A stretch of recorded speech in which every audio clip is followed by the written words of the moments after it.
Okay, I'm going to be talking to you about connections. And the agenda for the presentation is I'm going to do introductions. We're going to be talking about connections. What is connections? We're going to be sharing. We're going to explore issues like what are your needs? Loneliness. And then we're going to be facing the issues versus denying the issues regarding connecting. So to start, I want to tell you a little bit about me. I am a social worker. I worked in community outreach in dementia care for several years. And I also was, before working professionally, I was a family caregiver myself for my father, who had dementia. And as Mary had mentioned, I have a strong grief background. I have learned about grief in my education, but I also have studied grief independently because of my intrigue with it, which I think is linked to my personal life of being a child of Holocaust survivors. So that's how I assess it. When I was doing community outreach, I saw that people were dealing with loss that was impacting their ability and their well-being of providing care. So I wrote an article that got published in an academic journal, and in that article was this model. I have pursued this by not maybe going for my PhD because I have my master's, but by bringing it out directly to the family caregivers. So, and that's you. So before I go any further with the 3A approach that I developed, I'd like to know a little bit about who I'm talking to.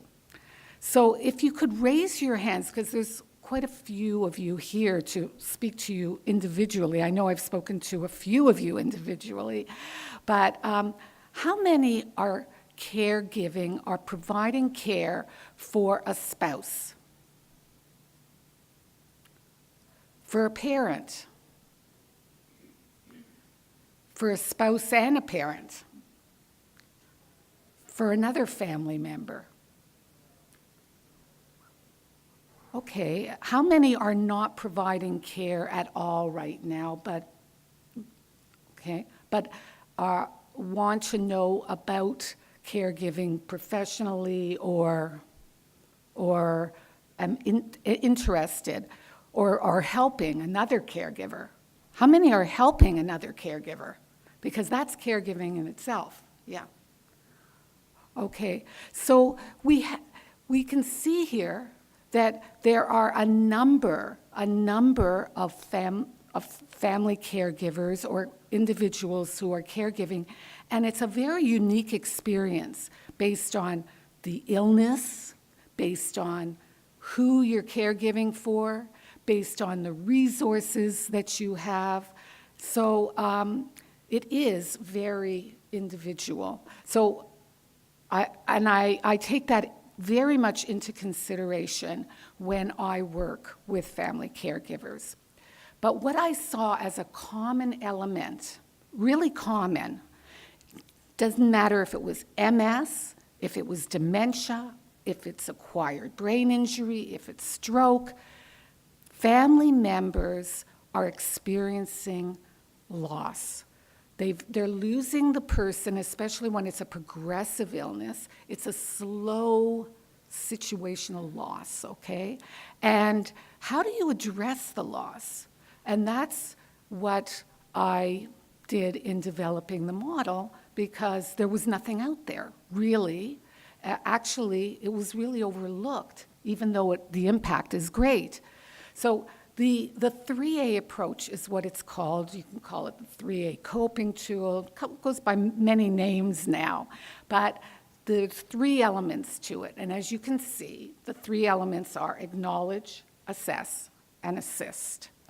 And it's a tool that helps you to self-monitor yourself. So it's very empowering of you to see for yourself how you are doing in coping through acknowledging, assessing, and assisting. Because really, the major principle of this 3A approach is wherever there are challenges due to adversity, there is loss. And this is the definition that I actually found in the Mosby's Medical Dictionary, which gives it a lot of validity. The loss of a person, thing, or quality resulting from alteration of a life situation, including changes related to illness, body image, environment, and death. So as a grief specialist, I do not work with death. Most people, like how many when you think of grief, you think of death? Like, put up your hand. Like, oh, like it's kind of like synonymous, grief, death, grief, death. Well, I work with non-death circumstances. So I'm offering a new perspective with a new language. And it puts it in context that because of these losses, who wouldn't be feeling the way you're feeling, right? Okay, so is that definition clear? You can just nod or shake your head if it's not. Can anybody relate?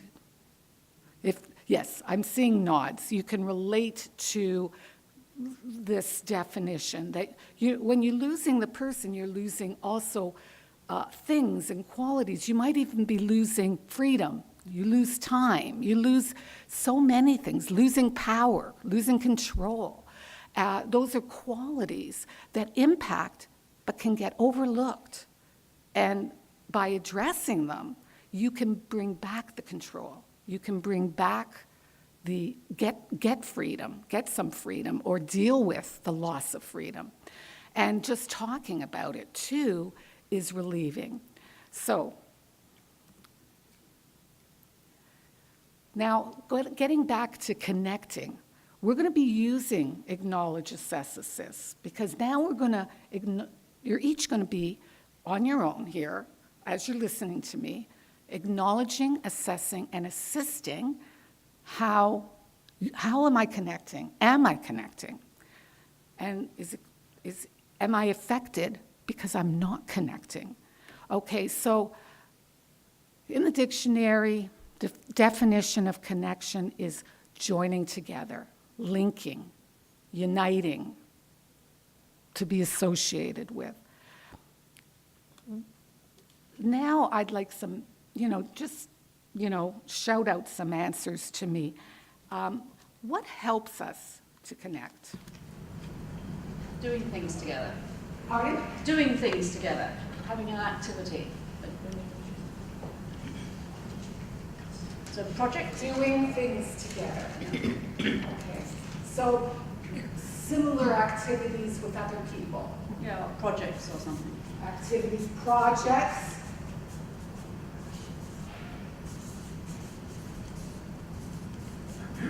Faith community, a faith community. Faith, yes. Church. So groups. Mm-hmm. Joining groups.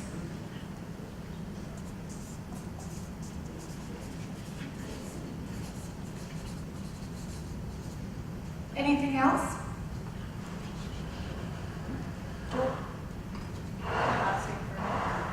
Just asking for help. Friends, colleagues. Community. Reaching out. Yeah.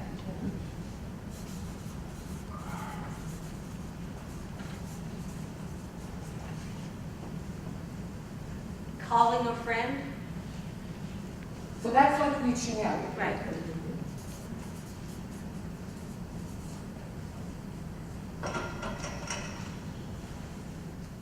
saying a friend makes it like you're choosing who you reach out to. And that's very important because you want to know that you're getting support, right? You're not going to reach out to people who are sabotaging your well-being. And you got to choose, acknowledge, assess, assist. Who are your supports? Okay, so let me see what I wrote. Okay, we said reaching out, joining. Now, a lot of times you have to connect because you're working. Have you heard of people when they retire? It's difficult. They have a loss because they've lost the connection of colleagues. So that's a way of connecting. Volunteering for things to be part of a group, or coming to the library events, right here, connecting. Especially when you're connecting about something that you have in common, right? So now let's continue with acknowledging, assessing, and assisting. We've defined connection. We've seen a few examples of how to connect. So, and you might have thought of some yourself. So how are you doing? As a caregiver, how are you doing? Are your demands manageable? Are you struggling? Is something missing? Have there been changes in your life? Is there anyone that is brave to share something on how they're doing? Okay, I will. I'm not going to put you on the spot. When I was caregiving for my father, in the early stage of his dementia, he was left alone. He did have somebody that came during the week, but on the weekend he was on his own. And I called one morning when he was on his own, and there was no answer. Okay, so I tried again in 15 minutes, maybe 10, maybe even 5, because you get a little worried, right? Like there's no answer. Okay, no answer again. I lived half an hour away from my father, and I thought, I'm going to drive over. So I drove over. I go into the house, and I go into his bedroom, and I see he's got shirts like sprawled out. His shirt drawer is open, and shirts are just sprawled out all over. You could see he was flustered in getting himself dressed. But he went out, I hope, dressed, so you're thinking, where is he? And then I thought it was Saturday, the Sabbath, and he hadn't gone for a while, but he did go to synagogue on Saturday mornings, which was across the street from where he lived. So I went over there, and sure enough, he was there. And he looked very calm, like he was fine. I was a wreck, but he was fine. And then arrangements were made. I spoke to my brother, and we had to change our arrangements of supervision for him, which isn't easy, as you know, because often, especially when they're on their own, they don't want it. But at that time, I was not a social worker. I did not have the education about dementia at that time, and I was beside myself in taking care of my father. It was difficult. It's almost like you get education on the job, really. I see nods. Yeah, you get education on the job. So coping was a struggle, but I felt very much more and more, because I had other issues too. We're not caregiving in a vacuum where that's all you're doing. You have other responsibilities. I had a family, I had work. So it was very overwhelming. Is overwhelming a word that you can relate to? Okay, yeah, nods. Okay, so I got really swept up in it to the point where I felt alone because I felt that nobody else had these problems. These were my problems, and everybody else's situation was better than mine. Nobody else has problems the way I have problems. And that's what often happens. I've spoken to many people, and that's what often happens when you get swept up in challenges and adversity and losses. And acknowledge and assess, and you're assisting by acknowledging and assessing, is that happening to me? Am I getting swept up in my problem that I'm not connecting? I'm withdrawing because I'm so uptight, I'm overwhelmed.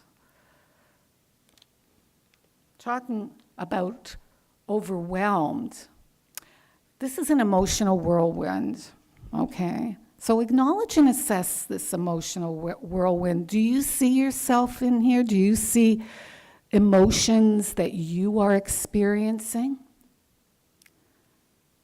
And are they related to the context of the caregiving? You could go into a doctor's office and you could come in with symptoms of hopelessness, crying all the time, and they're symptoms, right? But with the 3A approach, acknowledge, assess, assist, we have to look at the context.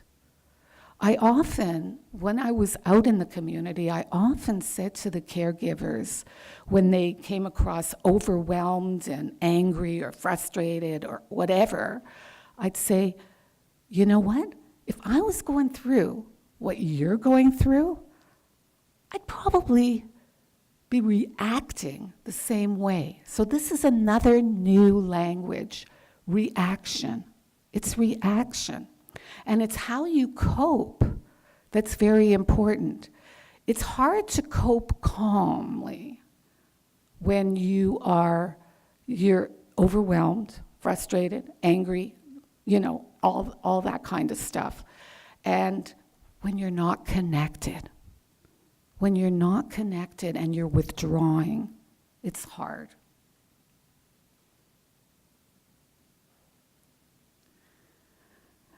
Is anybody familiar with Maslow's hierarchy of needs?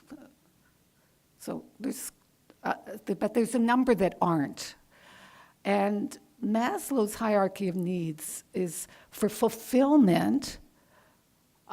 This model expresses that we need certain, to fulfill certain needs, to be fulfilled, to be complete, or to be in peace. And of course, if you don't have food and shelter, you're not going to feel. You need that, right? So that's a basic need. And then safety. You need to feel a freedom from fear, security, right? And caregivers, one of the things that they experience as a reaction is fear. And so to address that, to acknowledge and assess fear, you can talk about it. That helps. It's relieving. And you can also address it by taking some action that makes you less fearful. And one of them can be connecting. The third need is belonging. And I'm not going to go up the ladder, but the belonging is where connecting is very important. When you're feeling isolated and you're feeling alone, that's going to affect your well-being. By making connections, you're going to feel better. So here's something to assess, and it assists you by acknowledging it and being truthful. Are you lonely? Loneliness is prevalent, and it causes a lack of connection, of belonging, and it's painful. It's painful like it's an emotional pain, right? But it also is a health risk because it has been linked to heart disease. So acknowledge and assess that it is better to address the loneliness. We all get lonely sometimes. That doesn't mean we will always stay that way. So, what are some ways of connecting?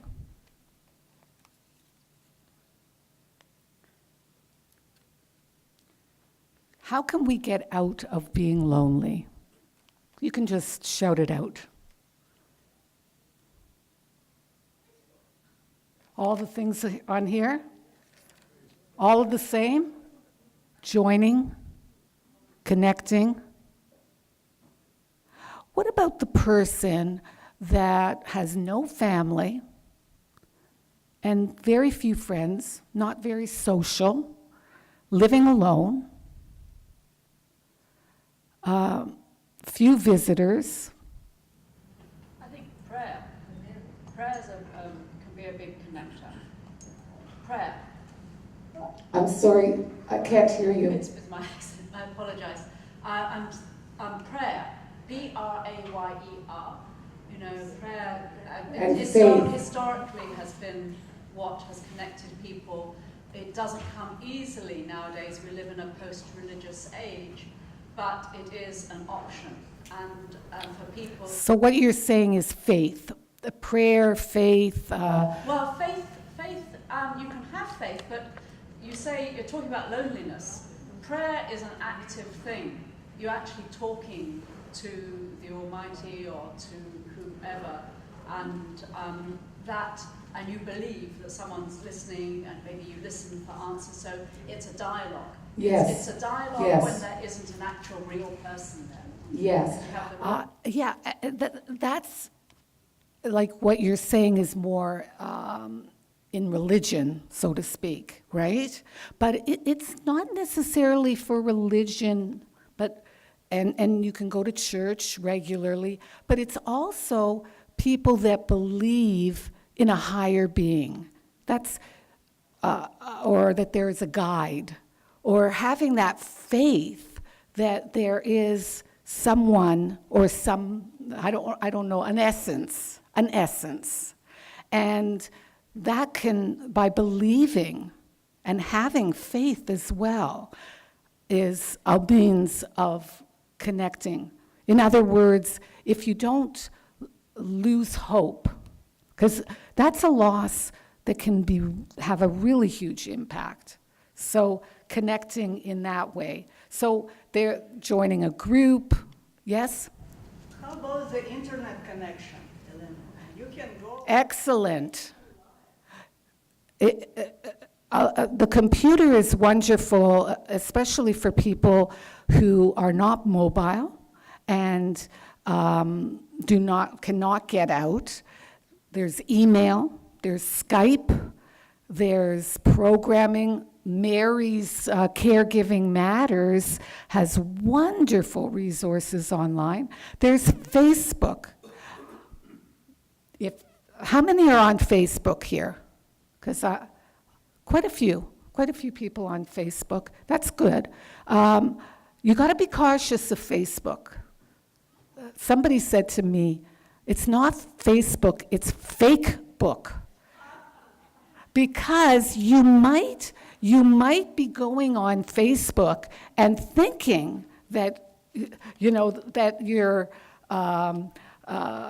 or you see another person and they seem to be having a wonderful life, but it's just pictures and images. You're not getting the real life of that person. And if you keep that in mind, I think you'll enjoy Facebook more, because it can be distressing if you're at home alone and you're seeing other people out and partying and this and that. So I caution you about Facebook.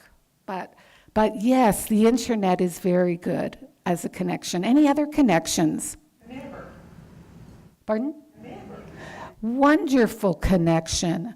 And you know what? Many people don't know their neighbors. There was a time when, people in neighborhoods were a lot more close-knit. But neighbors are wonderful. And sometimes neighbors see you more or know more about you than your own family. So consider saying hello to your neighbor. Pets are actually known to be therapeutic if you like animals. If you're not a pet person, this may not be the time to start. It may be difficult for you, but pets. So there are options. If you feel lonely, assess it. Be true to yourself, because that's what Acknowledge, Assess, Assist is all about.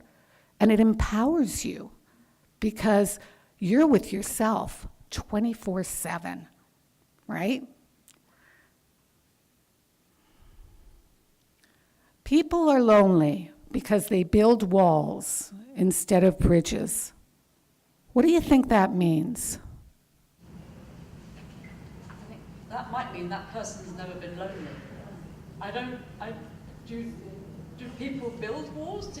Is loneliness inflicted on you because people don't respond to you? Or is it because I don't know.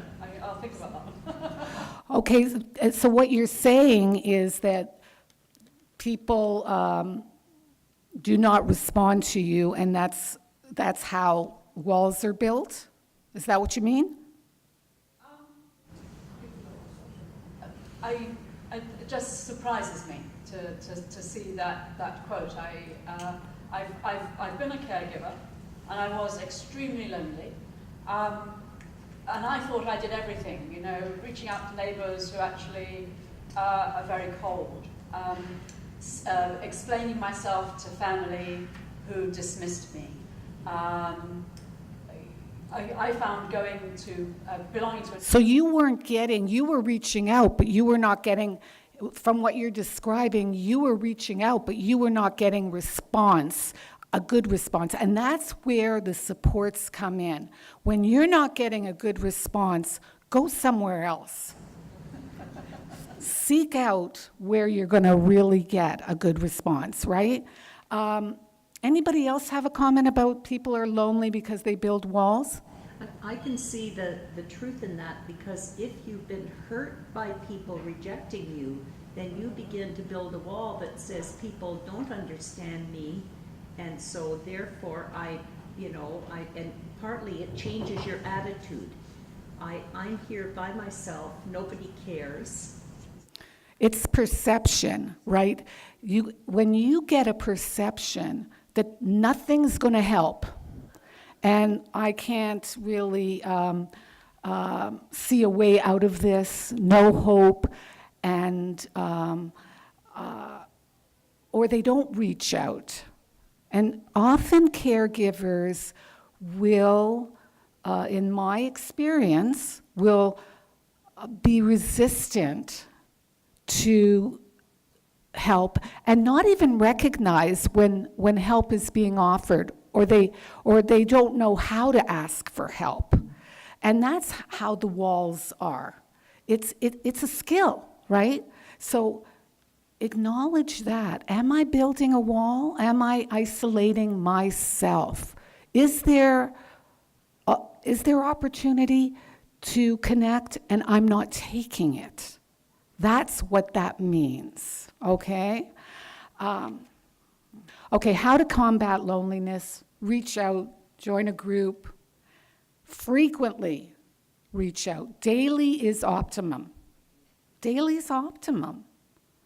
Like, if you reached out a month ago and somebody says, well, you have to reach out. Well, I reached out a month ago. No, it's not going to work. Daily. And it doesn't mean that you have to do it for long periods of time. Call a friend, a 5-minute friend. I'm feeling lonely, I just wanted to say hello. Sometimes that can help. Doing something of connection, going for a walk, right? Getting out of the house. Be receptive when others reach out. And that's where you can really assess as you leave here.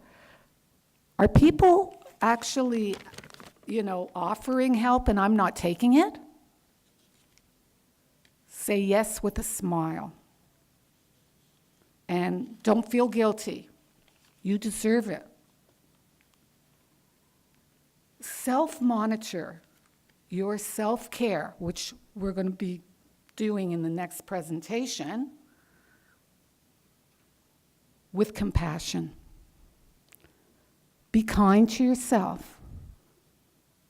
You're with yourself 24/7. If you're not your own best friend, who's going to be? So acknowledge, assess, assist. Seek out help from family, friends, and professionals. It's a strength, not a weakness. When you acknowledge that you need help, it's a strength. It's a weakness not to do it. And the impact and the consequences are more positive when you reach out. And again, choose where your help comes from, just like the example that was given. If you're getting a negative vibe from when you reach out, then maybe you've reached out to the wrong people, to the wrong place, and you're kind of hoping that one day they're going to come to my rescue, or one day they are going to give me what I need. But also, we can only expect so much from people as well, because everybody is dealing with their stuff. And that's something you have to acknowledge, assess, and assist yourself and others with. So that is the end of my presentation. And if you have any questions, I'd be happy to answer them, or comments, or whatever. Yes? Are your books available on Amazon? Yes. Keeping It Together is being launched in York Region in Markham. If you want, come to me and I'll give you the information. I actually have some postcards. There's going to be, Mary's going to be there, and there's going to be other family caregivers. It's going to be a wonderful afternoon event this Saturday. Yeah, come on. Yes? Some people, you call some people, like you do the calling at all times. And when they call you and you say you're busy, how come you're busy? When they call you, you say, I'm busy. So whenever you call them, they don't have time like to talk to you, but when you call them, it's like, okay. When they call you back, they say, well, I didn't know you called because they got call display and you don't. So they don't pick up the phone unless they know who's calling. And this is a thing that goes on now worldwide. So you're finding that the people that you're phoning are not answering the phone? Is that what you're saying? They look and see who it is. And they're not your support? Your support, but when they call you, you must run behind them. You must? Well, you should. You should? They're expecting that. They're expecting that, but you're not doing it. But they're not doing it for you. Right, exactly. Okay, that happens in relationships. And that's what you've got to assess. You have to assess, where am I getting my assistance from? And where is it genuine? Yeah, exactly. But that's happening. I don't know if anybody here has that, but that's happening. Well, this is the loss of social network when people become sick and in you have a sickness in the family.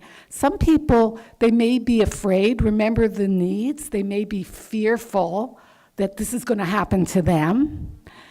The other thing is that, they may be fearful, but also people are attracted to wellness. They're not attracted to sickness, right? So some people, you do lose friends. You find out who your true friends are. And when you do, and they are true, you hold on to them and you love them because there might be one or two of them.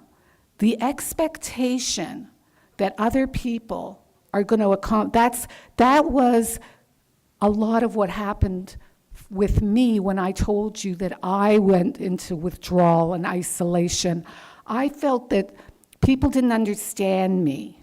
People don't know what I'm going through, and their problems are nothing compared to my problems, right? Well, it's not a reality. This was before Acknowledge, Assess, Assist with me. And now when I use it in my own life, it's so helpful. It's so helpful. Can you share how did you process or how did you provide the care for was it your father? Yes. His condition, or How did I provide care for my father? what were the stages of that you provide the kind of care or what kind of care? I reached out to professionals. I did reach out to professionals. I joined, I got education, and but I also felt that it was all on me. I had a brother that I could have given more to or delegated more to, but and consequently, I got overloaded, right?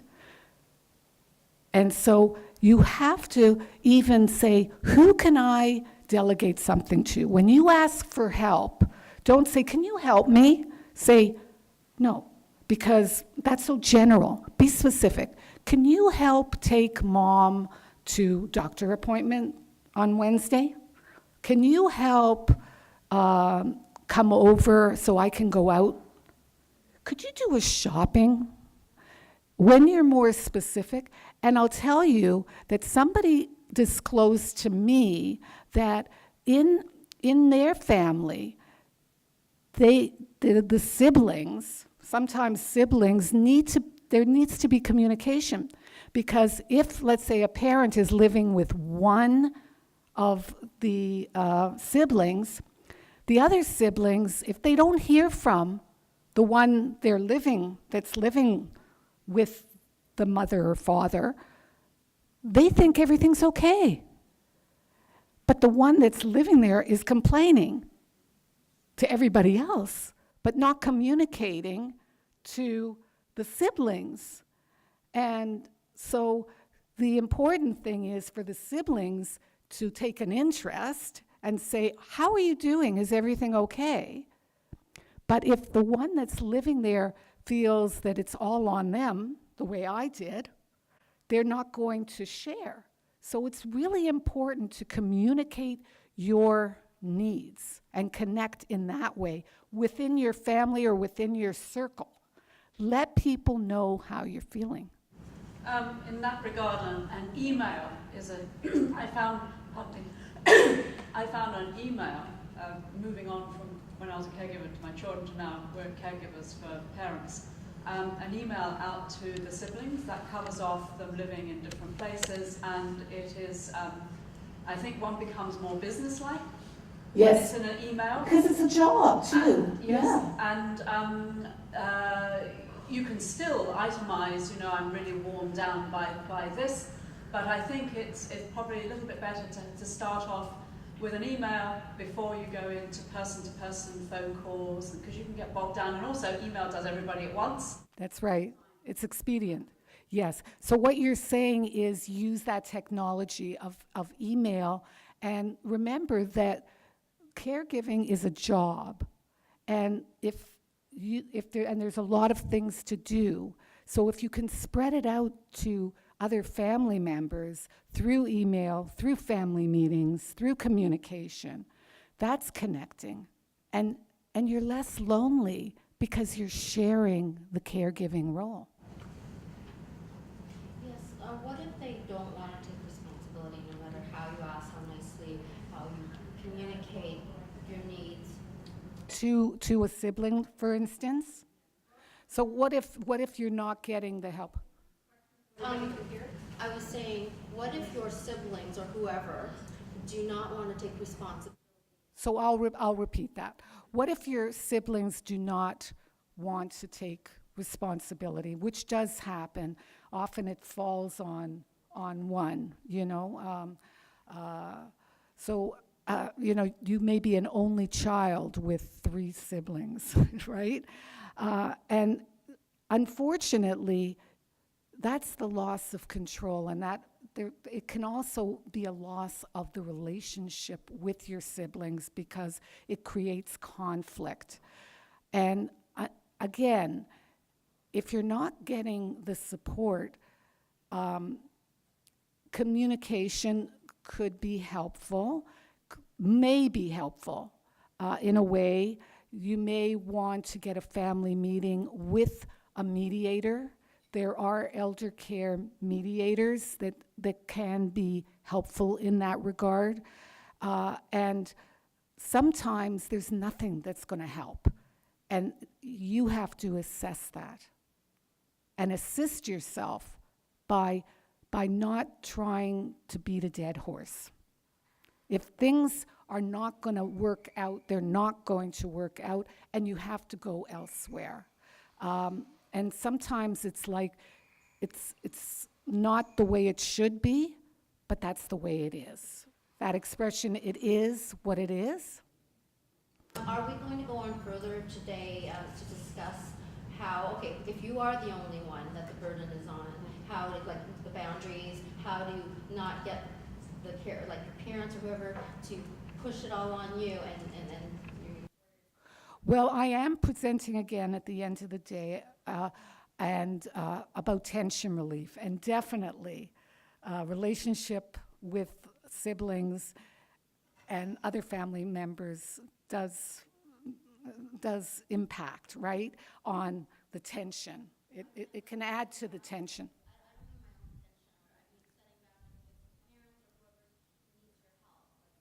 Yes, that's very important. That's extremely important. Thanks for mentioning it. I'll definitely mention it about boundaries with the person that needs care. You, the person that needs care. Yes, at the back. Choosing shopping for proper professionals. Let's say you have, how do you go about doing it? And what if you have a professional, like a doctor or an occupational therapist or a specialist like diabetes or heart, who you're having trouble with, there's conflict with, they don't get along. My guy didn't get along with an occupational therapist who went about Parkinson's who wanted to rearrange her.